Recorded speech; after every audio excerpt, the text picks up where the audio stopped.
Em maio de 1945, a Segunda Guerra Mundial chegou ao fim, deixando para trás uma paisagem devastada. A Alemanha, o motor do conflito, ficou em ruínas, sua população mergulhada no caos e na fome. Mas para milhões de alemães, especialmente aqueles na Europa Oriental, a derrota foi apenas o começo de um novo e brutal capítulo. Expulsos de suas casas, perseguidos e sujeitos a represálias implacáveis, enfrentaram um destino marcado pela violência e pela perda. O genocídio contra os alemães étnicos não foi um ato espontâneo, mas um processo sistemático que afetou homens, mulheres e crianças de maneira igual. Desde as massacres em Königsberg até as intermináveis colunas de deslocados na Prússia Oriental e na Silésia, os relatos dos sobreviventes revelam um sofrimento indescritível. Violências, execuções e o frio implacável acompanharam essas comunidades em seu caminho para o exílio. Isso nos faz questionar. O fim da guerra foi o começo da paz para todos ou trouxe novos horrores consigo? Quão forte foi essa onda de dor e destruição que veio depois da guerra? Como ficou a Alemanha após a guerra?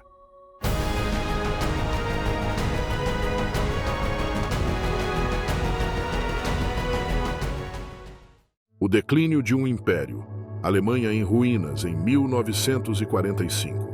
Em maio de 1945, a rendição incondicional da Alemanha marcou o fim da Segunda Guerra Mundial na Europa. No entanto, longe de significar um alívio imediato, esse momento histórico trouxe consigo o colapso completo do Terceiro Reich e o início de um período de caos e sofrimento para a população alemã. Cidades inteiras estavam em ruínas, a infraestrutura havia sido destruída e milhões de civis estavam deslocados ou presos em zonas de guerra. A nação, que havia sido a força impulsionadora do conflito, agora enfrentava as consequências de sua devastadora derrota. O colapso do regime nazista não foi um processo ordenado. As semanas que antecederam a rendição foram marcadas por pânico e confusão. Berlim, o coração político e militar da Alemanha, se tornou um símbolo do colapso. A batalha final na capital deixou a cidade completamente destruída. Mais de 80% dos seus edifícios haviam sido reduzidos a escombros pelos bombardeios aliados e pelos intensos combates nas ruas entre o Exército Vermelho e as forças alemãs. Fotografias tiradas por correspondentes soviéticos mostram uma paisagem surrealista. Ruas cheias de escombros, edifícios carbonizados e civis vagando com olhares vazios. O impacto na população civil foi devastador. Durante os últimos meses da guerra, milhões de pessoas tentaram fugir das zonas de combate, especialmente na Prússia Oriental, Pomerânia e Silésia. Famílias inteiras empreenderam um êxodo desesperado para o oeste, levando consigo o pouco que podiam carregar. Arquivos soviéticos desclassificados na década de 90 documentam como essas colunas de refugiados eram frequentemente atacadas por aviões aliados e tropas terrestres, deixando centenas de mortos pelo caminho. Um sobrevivente de uma dessas rotas lembrou: era como se o céu e a terra tivessem se voltado contra nós. Cada passo que dávamos era um risco. As mães carregavam seus filhos nos braços, mas nem todos conseguiam chegar até o final. Em paralelo, dentro das cidades alemãs, a escassez de alimentos e o colapso dos serviços básicos empurraram milhões de pessoas para o limite da desesperação. Os mercados negros floresceram e muitos recorreram ao escambo para obter o essencial. Um relatório da Cruz Vermelha Internacional de 1946 detalha como, em cidades como Hamburgo e Dresden, os civis trocavam objetos de valor pessoal por um pedaço de pão ou um pouco de carvão. A fome não era o único inimigo. As doenças, exacerbadas pela falta de saneamento e pelas condições de superlotação, se espalhavam rapidamente. Em alguns casos, o tifo e a disenteria alcançaram níveis epidêmicos. Os hospitais, sobrecarregados e mal equipados, não podiam atender a todos os afetados. Um médico que trabalhou em Berlim após a rendição escreveu em seu diário: a cada dia, mais e mais pacientes chegavam. Havia mulheres e crianças que não comiam há dias. Seus corpos mal podiam suportar uma infecção menor. Nos sentíamos impotentes. Enquanto isso, nas áreas ocupadas pelos aliados, o tratamento à população alemã variava significativamente. No leste, sob o controle do Exército Vermelho, as represálias contra os civis eram frequentes.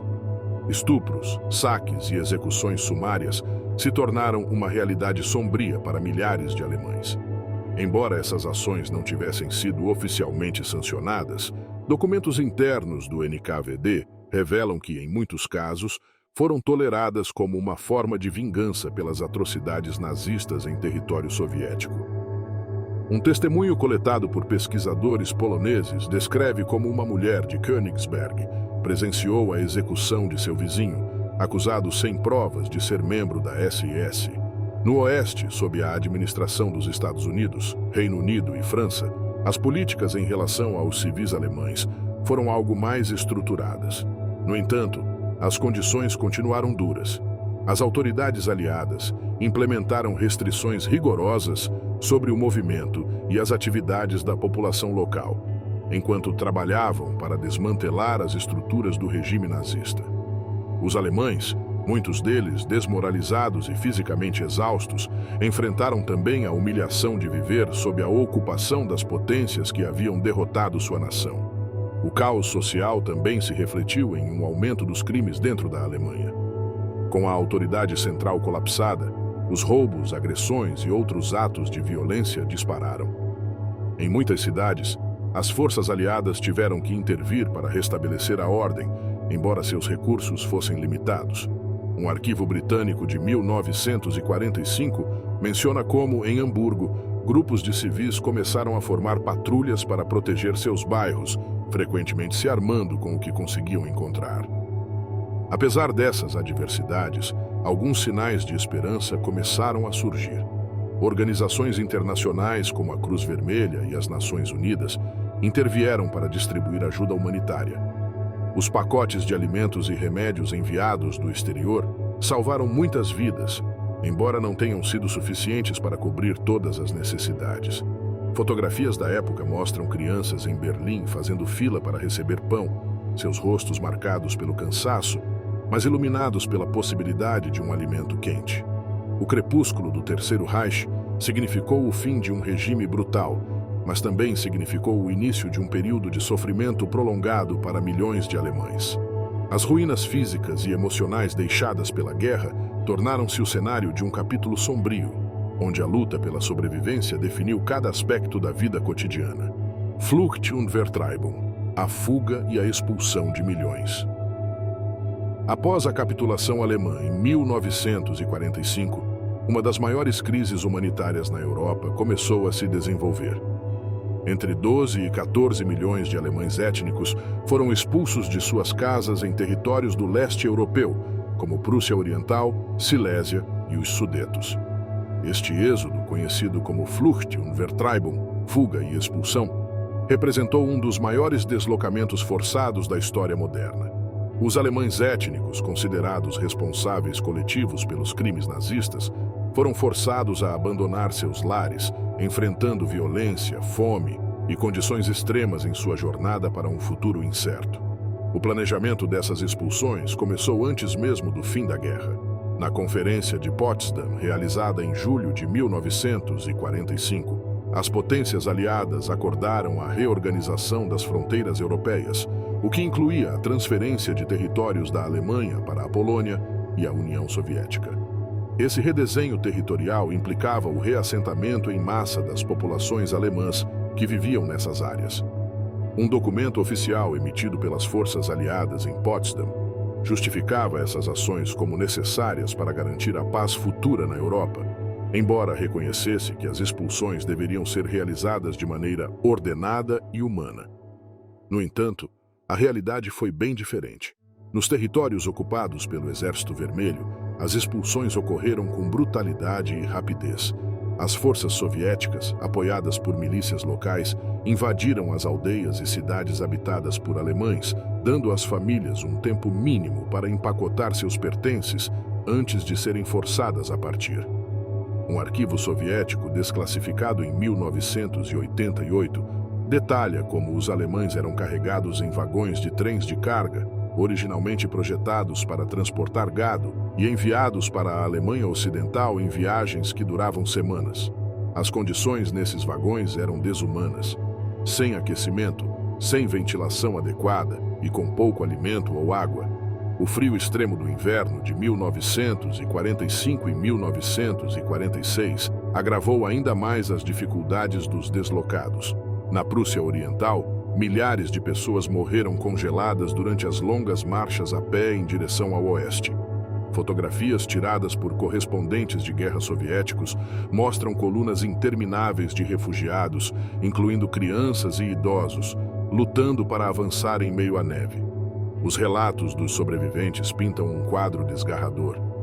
Greta M., uma mulher que foi expulsa da Silésia com sua família, lembrou: "Minha mãe carregava meu irmão pequeno nos braços, e eu puxava um trenó com nossas coisas. Às vezes, precisávamos deixar coisas para trás para poder continuar. O frio era insuportável, mas se você parasse, morria." Além das condições climáticas, os deslocados enfrentaram violência e abusos ao longo do caminho.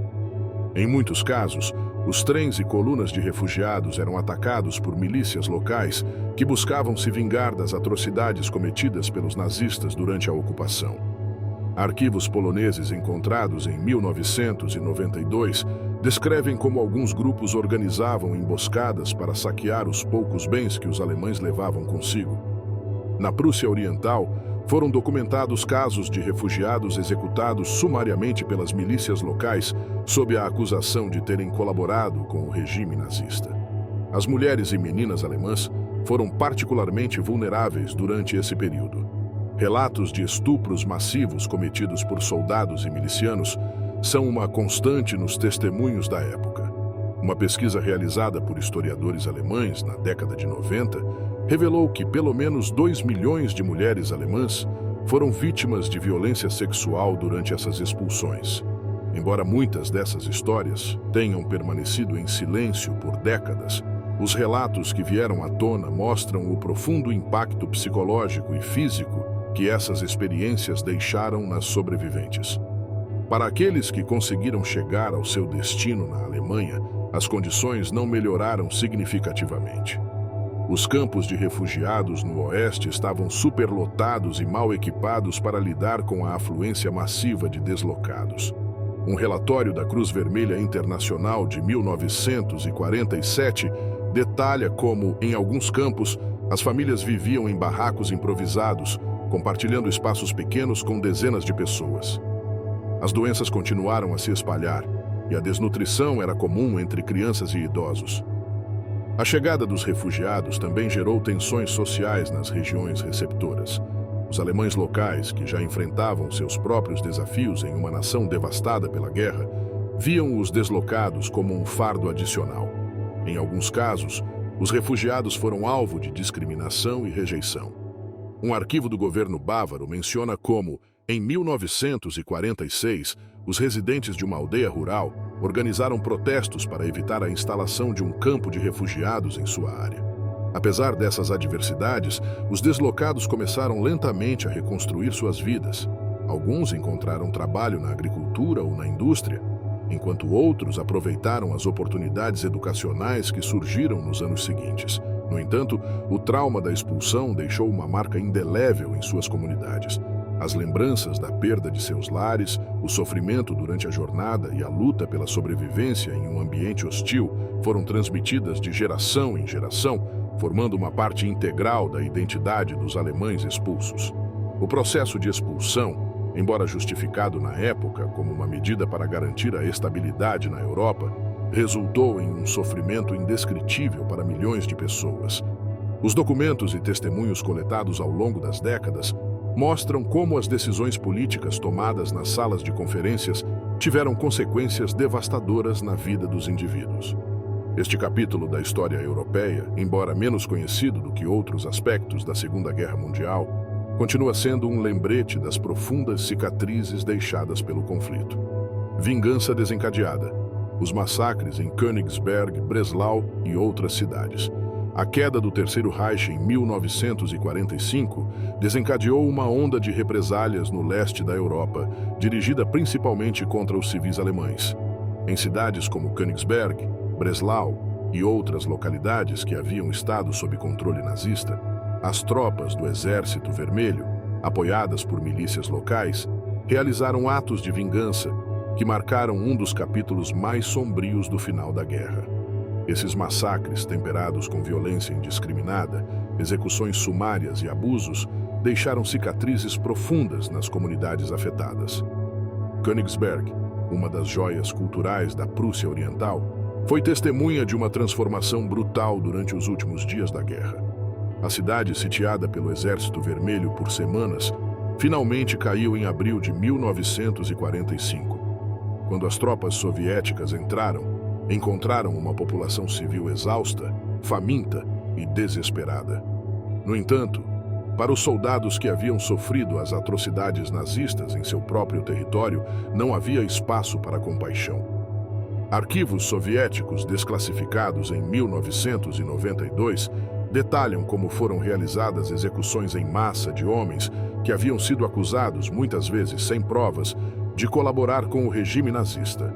Uma sobrevivente de Königsberg, identificada como Helga L., relatou em uma entrevista na década de 50 como foi testemunha dessas represálias. Os homens eram retirados de suas casas e alinhados na rua. Ouvíamos os tiros de nossas janelas, mas não podíamos fazer nada. Não era justiça, era extermínio. O horror não se limitou às execuções. As violações em massa cometidas pelas tropas soviéticas foram uma tática de terror que afetou mulheres de todas as idades. Em Königsberg, estima-se que dezenas de milhares de mulheres foram vítimas de violência sexual durante os dias seguintes à captura da cidade. Um documento do NKVD revela que essas ações, embora oficialmente proibidas, muitas vezes eram ignoradas pelos oficiais superiores, que as viam como uma consequência inevitável da guerra. As consequências físicas e psicológicas desses atos deixaram marcas indeléveis nas vítimas, muitas das quais nunca puderam falar abertamente sobre suas experiências. Breslau, outra cidade importante na Silésia, sofreu um destino similar. Durante meses, a cidade foi cenário de intensos combates enquanto as forças alemãs tentavam resistir ao avanço soviético. Quando finalmente caiu em maio de 1945, as represálias contra a população civil foram imediatas. Os arquivos poloneses encontrados nos anos 70 documentam como as tropas soviéticas saquearam sistematicamente a cidade, destruindo propriedades e executando civis suspeitos de serem membros do Partido Nazista. Em um dos relatos mais impactantes, uma família que havia buscado refúgio em uma igreja foi arrastada para fora e fuzilada publicamente. Um testemunho polonês que presenciou o evento relatou anos depois: havia uma ira incontrolável nos soldados. Eles não faziam distinção entre culpados e inocentes. Para eles, todos os alemães eram responsáveis. Em ambos os casos, Königsberg e Breslau, as represálias não foram exclusivas das tropas soviéticas. As milícias locais, compostas em muitos casos por civis que haviam sofrido sob a ocupação nazista, se uniram aos atos de violência. Essas milícias, armadas com facas, pistolas e ferramentas improvisadas, realizaram linchamentos públicos e saques, intensificando ainda mais o caos. Em Königsberg, um arquivo descoberto em 1995 descreve como um grupo de milicianos queimou vivo um comerciante alemão, acusado de denunciar seus vizinhos durante o regime nazista. Em outras localidades, como Nemmersdorf, na Prússia Oriental, os massacres tomaram uma escala ainda maior. Nemmersdorf foi uma das primeiras aldeias alemãs capturadas pelo Exército Vermelho em outubro de 1944, e as atrocidades cometidas lá se tornaram um símbolo do terror que estava por vir. Depoimentos de testemunhas oculares e fotografias tiradas por soldados alemães mostram dezenas de civis, incluindo crianças e idosos, executados de forma sumária. Embora as circunstâncias exatas desses massacres ainda sejam objeto de debate histórico, as evidências sugerem que os atos de violência foram generalizados e deliberados. O impacto psicológico desses massacres foi devastador para os sobreviventes. Muitos deles, confrontados com um trauma insuportável, optaram pelo silêncio, enquanto outros tentaram reconstruir suas vidas em meio à desolação. Um relatório psicológico de 1948 detalha como as mulheres que haviam sofrido violações em massa em Königsberg desenvolveram altos níveis de depressão e transtornos de ansiedade, enquanto as crianças que presenciaram as execuções apresentavam sinais de estresse pós-traumático severo. Apesar da magnitude desses eventos, a documentação oficial foi limitada. As potências aliadas, preocupadas em manter a estabilidade no pós-guerra, minimizaram as notícias sobre os massacres e os abusos. No entanto, nos anos seguintes, os testemunhos dos sobreviventes e os arquivos desclassificados começaram a lançar luz sobre a magnitude das represálias. Um arquivo alemão encontrado em 1987 continha uma lista com mais de 10 mil nomes de civis desaparecidos durante as represálias na Prússia Oriental, muitos dos quais nunca foram encontrados. O legado desses massacres é um lembrete sombrio de como o fim da guerra não trouxe paz para todos. Para os alemães em Königsberg, Breslau e outras cidades do leste, a derrota significou uma nova fase de sofrimento que continuou a marcar gerações inteiras. Punição coletiva. A doutrina da responsabilidade alemã. A doutrina do punição coletiva aplicada aos alemães após a Segunda Guerra Mundial baseou-se na ideia de que toda a população era responsável, em maior ou menor medida, pelas atrocidades cometidas pelo regime nazista. Essa perspectiva não só foi promovida pelas potências aliadas, mas também foi amplamente aceita pelas nações que haviam sofrido sob a ocupação alemã. Desde as expulsões massivas até os trabalhos forçados e as represálias diretas, essa doutrina moldou as políticas de pós-guerra e deixou um legado de sofrimento que marcou milhões de pessoas. Nos acordos alcançados durante a Conferência de Potsdam, em julho de 1945, as potências aliadas discutiram como lidar com o colapso da Alemanha. Além da divisão territorial e da desmilitarização, também abordaram a questão da responsabilidade alemã. Um documento oficial emitido após a conferência estabelecia que os alemães deveriam ser responsabilizados pelos crimes de guerra e pelas atrocidades perpetradas durante a ocupação nazista. Embora esse enfoque inicialmente fosse destinado aos líderes do regime, logo foi ampliado para incluir toda a população alemã, especialmente nas zonas ocupadas pela União Soviética e pela Polônia. Nos territórios do leste, a doutrina da responsabilidade coletiva foi aplicada de maneira especialmente severa.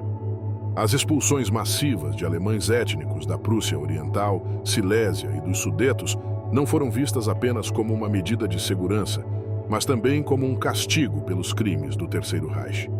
Arquivos poloneses desclassificados em 1991 revelam que as autoridades locais justificavam essas expulsões como uma forma de limpar seus territórios de qualquer influência alemã e garantir que nunca mais fossem usados como plataforma para a agressão. Em muitos casos, essa lógica se traduziu em atos de violência indiscriminada contra civis alemães. Um relatório do NKVD datado de setembro de 1945 descreve como as tropas soviéticas, ao ocupar vilarejos na Silésia, realizavam prisões em massa e deportações, baseando-se unicamente na nacionalidade dos residentes. Os homens eram enviados para trabalhos forçados, enquanto as mulheres e as crianças eram despejadas de suas casas sem aviso prévio. Esses deslocamentos, realizados sem considerar as condições climáticas ou a saúde dos expulsos, resultaram em milhares de mortes por fome, frio e doenças. O conceito de responsabilidade coletiva também foi utilizado para justificar os trabalhos forçados a que milhões de alemães foram submetidos após a guerra. Na União Soviética, dezenas de milhares de civis alemães foram enviados para gulags e campos de trabalho em regiões remotas. Essas pessoas, muitas delas sem conexão direta com o regime nazista, foram forçadas a realizar tarefas extenuantes em condições brutais. Um arquivo soviético desclassificado em 1994 detalha como grupos inteiros de homens e mulheres foram transportados de Königsberg para a Sibéria para trabalhar na construção de estradas e minas de carvão. As taxas de mortalidade nesses campos eram alarmantes, com alguns relatórios indicando que mais de 30% dos prisioneiros morreram nos primeiros 2 anos. O impacto dessa política foi especialmente evidente nas comunidades alemãs étnicas que viviam fora das fronteiras do Reich. Nos Sudetos, por exemplo, mais de 2 milhões de alemães foram expulsos de suas casas após a guerra. As autoridades tchecoslovacas, apoiadas pelos acordos de Potsdam, realizaram essas expulsões de forma sistemática. Em alguns casos, os residentes foram forçados a partir com apenas algumas horas de aviso, deixando para trás todos os seus bens. Um testemunho recolhido na década de 50 descreve como uma família sudeta foi forçada a abandonar sua casa sob a ameaça de execução. Nos deram 1 hora para empacotar. Os soldados nos levaram até a beira da cidade e nos disseram para nunca voltarmos. Deixamos tudo, até as fotos dos nossos avós. Foi como se nunca tivéssemos existido. Na Polônia, a narrativa de responsabilidade coletiva foi utilizada para justificar a tomada de propriedades alemãs. Um decreto governamental emitido em 1945 permitiu a expropriação de terras e bens de qualquer pessoa identificada como alemã, independentemente de sua conexão com o regime nazista. Essas propriedades foram redistribuídas entre os poloneses que haviam sido deslocados pela guerra, criando tensões entre as comunidades locais e os alemães restantes. O tratamento aos prisioneiros de guerra alemães também refletiu a doutrina do castigo coletivo. Embora as convenções internacionais garantissem certos direitos aos prisioneiros, em muitos casos essas regras foram ignoradas. Nos campos soviéticos, os prisioneiros eram submetidos a interrogatórios brutais e trabalho forçado, com poucos recursos para sobreviver.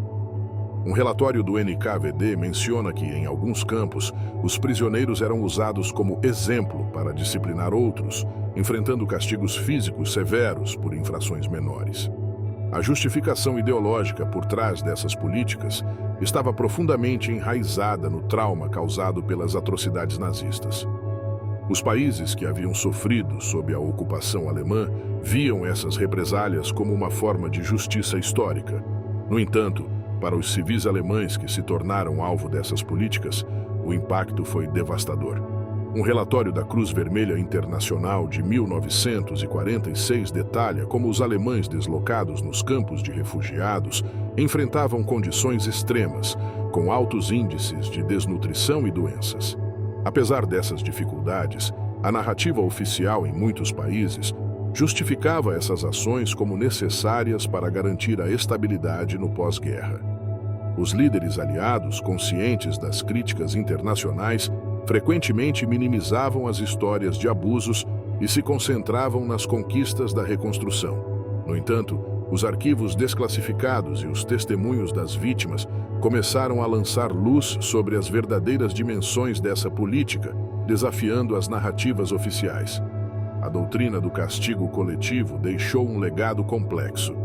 Embora tenha sido vista como uma forma de retribuição pelos crimes do Terceiro Reich, também resultou em um sofrimento massivo para milhões de pessoas que não tinham conexão direta com os eventos que levaram à guerra. Para os alemães que sobreviveram a essa época, as cicatrizes físicas e emocionais foram profundas, e as histórias dessas experiências foram transmitidas de geração em geração, garantindo que esses eventos não fossem esquecidos. As sombras do Gulag. Alemães em campos de trabalho forçado. Com a rendição alemã em 1945, a União Soviética enfrentou a tarefa de reconstruir um país devastado pela guerra. Para isso, recorreu a uma fonte de mão de obra que considerava tanto um recurso quanto um castigo. Os civis e prisioneiros de guerra alemães capturados, dezenas de milhares de homens, mulheres e adolescentes, foram enviados para os gulags, o extenso sistema de campos de trabalho forçado soviético, onde as condições desumanas e a exploração se tornaram sua nova realidade. O transporte desses prisioneiros começou pouco depois da capitulação alemã.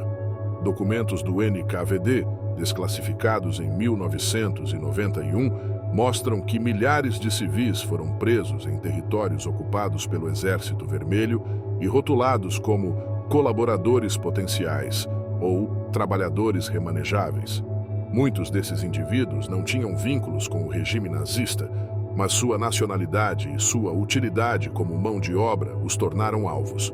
De Königsberg, Silésia e Prússia Oriental, foram transportados em vagões de trens de carga para regiões remotas da Sibéria, Cáucaso e Ásia Central. As viagens podiam durar semanas e os vagões careciam de ventilação, aquecimento e recursos básicos. Um testemunho de um prisioneiro alemão capturado em Königsberg descreve as condições de um desses transportes.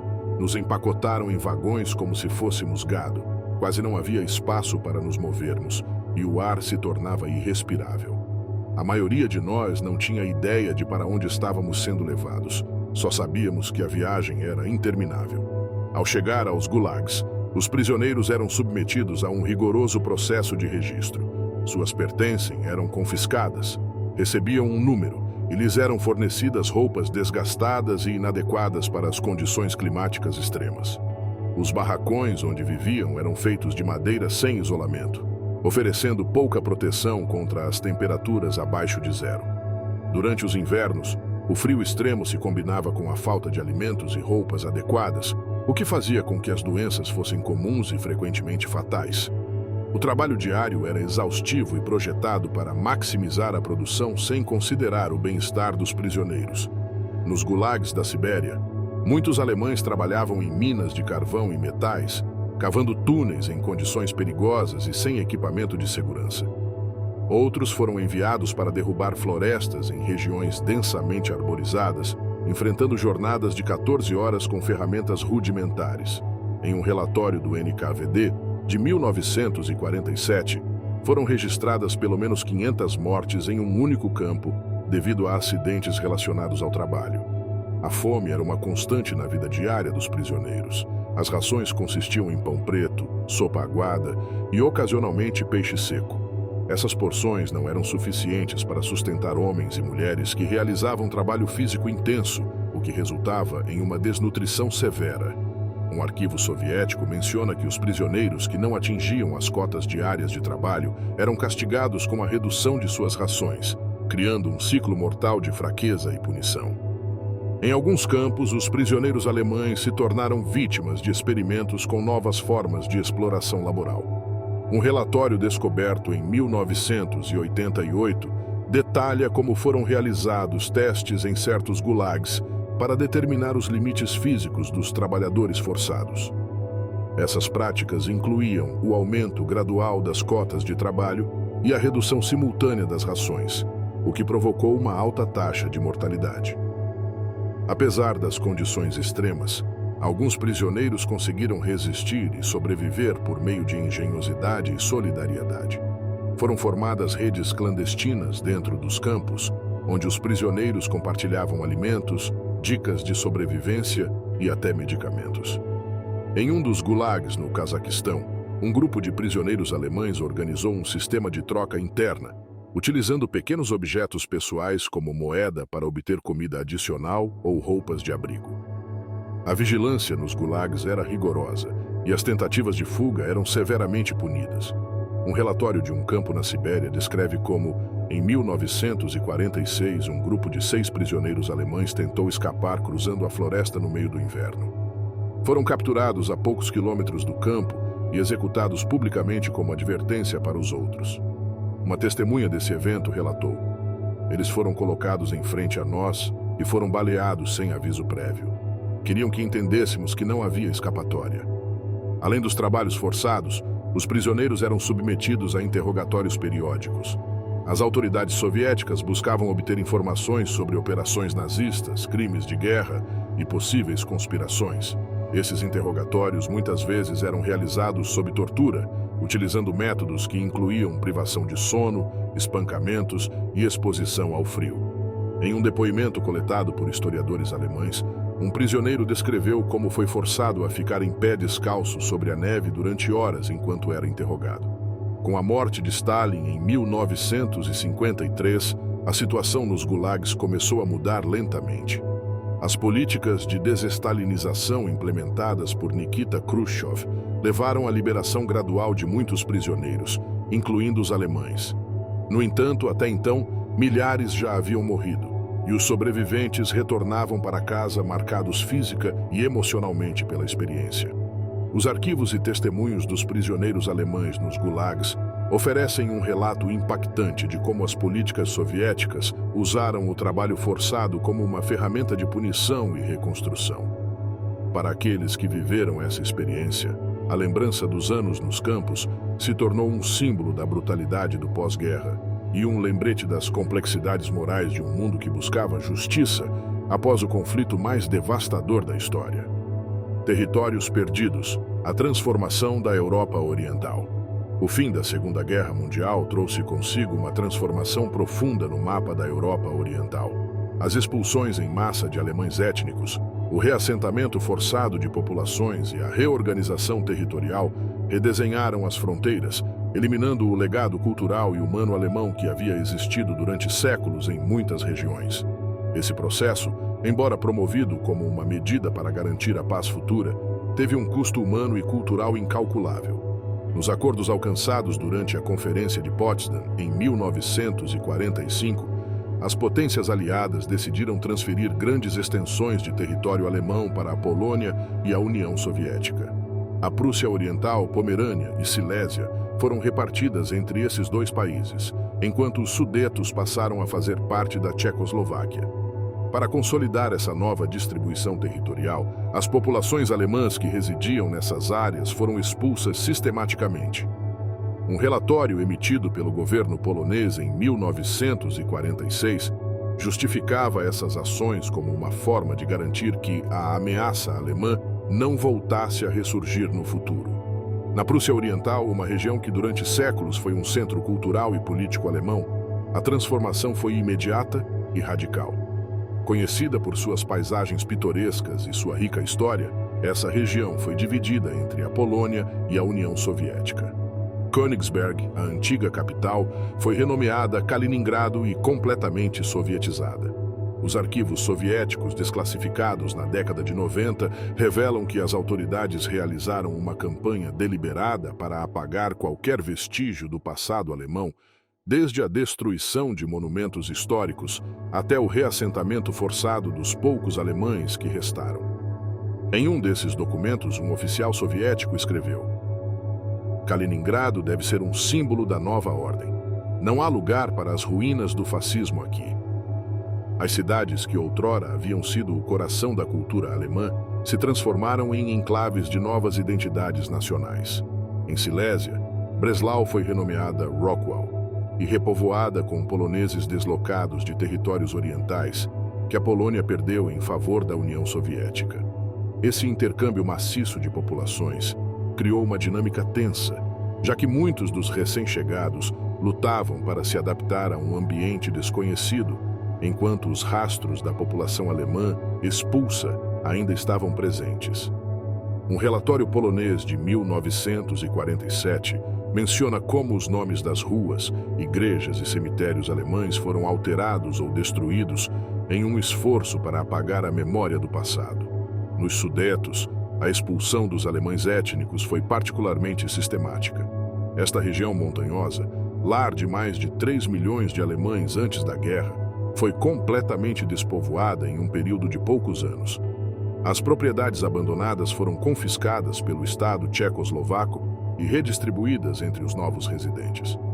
No entanto, muitos desses edifícios, incluindo fazendas e fábricas, ficaram em ruínas devido à falta de experiência dos novos ocupantes em sua manutenção. Um testemunho recolhido na década de 50 por um historiador tchecoslovaco descreve como uma família polonesa, recém-chegada aos Sudetos, lutava para se adaptar a um ambiente que consideravam estranho. Tudo aqui parecia marcado pelos que viveram antes. Era como se os alemães ainda estivessem presentes, embora tivessem desaparecido. A destruição cultural das comunidades alemãs na Europa Oriental foi talvez um dos aspectos mais trágicos dessa transformação. Durante séculos, essas comunidades haviam contribuído significativamente para a arquitetura, música, literatura e tradições locais. Com sua expulsão, perdeu-se um legado que havia sido parte integrante da história europeia. Em Königsberg, por exemplo, a catedral que sobreviveu a séculos de guerras e mudanças políticas foi severamente danificada durante os bombardeios e abandonada por décadas, até ser finalmente restaurada na década de 80, não como um símbolo alemão, mas como um monumento soviético. Além das mudanças culturais e territoriais, o impacto humano dessas transformações foi imenso. Os alemães expulsos enfrentaram não apenas a perda de seus lares, mas também o trauma de serem arrancados das terras onde viveram por gerações. Muitos morreram durante os deslocamentos forçados, enquanto outros passaram anos em campos de refugiados na Alemanha Ocidental, enfrentando discriminação e pobreza. Um relatório da Cruz Vermelha Internacional de 1948 detalha como milhares de crianças alemãs nesses campos sofriam de desnutrição e doenças, enquanto seus pais lutavam para encontrar trabalho e reconstruir suas vidas. O impacto dessas expulsões não se limitou aos alemães. Os países que receberam os territórios também enfrentaram desafios significativos.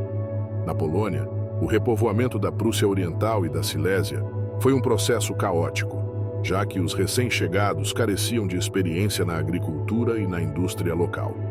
Arquivos poloneses mencionam como muitas aldeias ficaram abandonadas devido à incapacidade dos novos residentes de se adaptar. Na Checoslováquia, a extinção dos alemães étnicos deixou um vazio econômico e social, especialmente nas regiões rurais. Apesar dos esforços para apagar o passado alemão, os vestígios dessa história permanecem visíveis em muitas partes da Europa Oriental. Em Kaliningrado, os restos de fortalezas prussianas e cemitérios esquecidos são um testemunho silencioso da presença alemã que um dia dominou a região. Em Rockwell, as igrejas e edifícios de estilo gótico continuam sendo lembranças de seu passado como Breslau. Mesmo nos Sudetos, as ruínas de aldeias alemãs abandonadas contam a história de uma comunidade que desapareceu em questão de anos. A transformação da Europa Oriental após a Segunda Guerra Mundial foi um processo complexo que deixou um impacto duradouro nas pessoas e nos lugares afetados. Memória e silêncio. A história oculta das vítimas alemãs. A história das vítimas alemãs após a Segunda Guerra Mundial foi, durante décadas, um tema desconfortável e, em grande parte, silenciado. Enquanto os crimes do regime nazista ocuparam um lugar central na memória coletiva global, as experiências de milhões de alemães que sofreram deslocamentos, represálias e abusos foram relegadas ao esquecimento.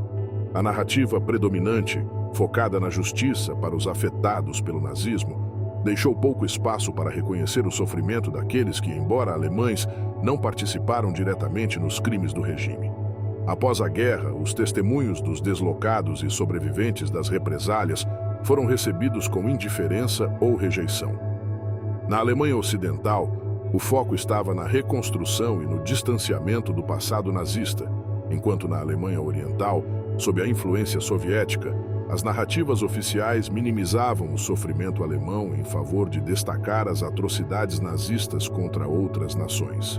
Arquivos desclassificados na década de 1980 revelam que as autoridades da RDA consideravam o reconhecimento das vítimas alemãs como uma ameaça à narrativa socialista que justificava as ações do Exército Vermelho na Europa Oriental.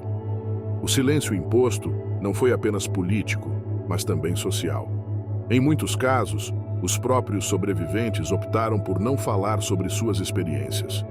Para as mulheres que sofreram violência sexual, o estigma era intransponível. Um estudo realizado na década de 1990 documenta como inúmeras sobreviventes nunca compartilharam suas histórias, mesmo com suas famílias, por medo de rejeição.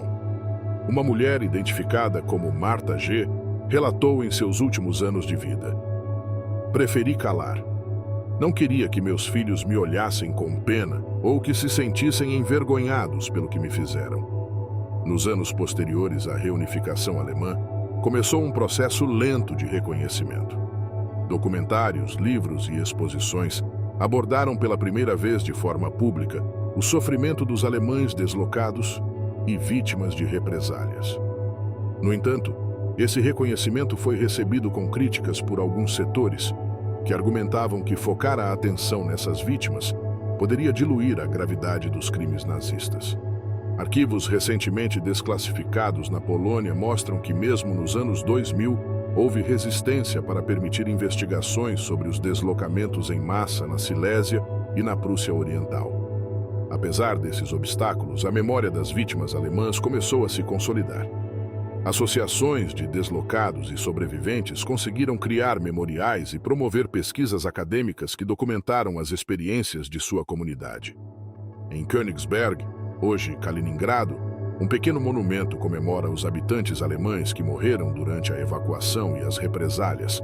Nos Sudetes, as ruínas de igrejas e cemitérios abandonados foram restauradas como sítios históricos que preservam a memória de uma comunidade desaparecida. A história dessas vítimas continua sendo um tema controverso, mas seu reconhecimento é essencial para entender a complexidade dos eventos que se seguiram ao conflito. Para além das narrativas simplificadas, esses relatos oferecem uma visão matizada de como a guerra e suas sequelas afetaram todos, independentemente de sua nacionalidade ou afiliação política. O genocídio e as represálias contra os alemães após a Segunda Guerra Mundial representam um capítulo sombrio e menos conhecido da história europeia. Milhões de civis, cuja única conexão com o Terceiro Reich era sua nacionalidade, sofreram deslocamentos, abusos e a perda total de seus lares.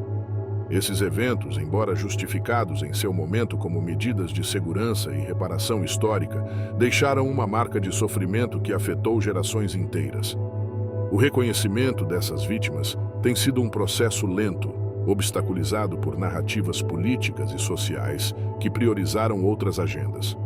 No entanto, sua memória é essencial para compreender a magnitude do impacto humano da guerra. Os deslocamentos forçados, as massacres e as represálias não apenas redefiniram as fronteiras da Europa, mas também alteraram para sempre o tecido cultural e social de regiões inteiras.